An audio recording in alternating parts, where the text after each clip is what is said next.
gaming সিয়াম রক্সম্যানদের player গুলো আলিফের ক্লবে ওয়াডা Madhu shot money got knock by Alif পুরা রসমালাই 2 থেকে অন্তর 154 123 আলিফের মধু ওরে ভাই রে ভাই কি হইতেছে লিটারালি আবারও ফাল বাট না এখান থেকে দুটা পাবে 19 কিল ডান বাই টপ 1 এবার কারা করবে কুইয়া হ্যাশট্যাগ জাস্ট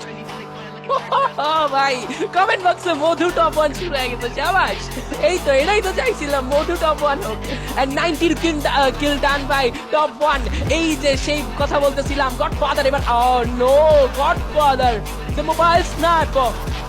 এই জায়গায় নক নিয়ে নিছে সামনে lamp fuego okay money gaming wipe out and hashtag for last two teams আর স্টিল লাইভ তিনটা ম্যান পাওয়ার তিনটা প্লেয়ার থাকায় এবার কিন্তু সবচাইতে বেশি এগিয়ে থাকবে top 1 Roxman still alive with a single player gaming সিয়ামদের কাছে দুজন ম্যান পাওয়ার আছে লাস্ট ডেডলি ডুও এই ম্যাচটাকে কি কন্ট্রোলে আনতে পারে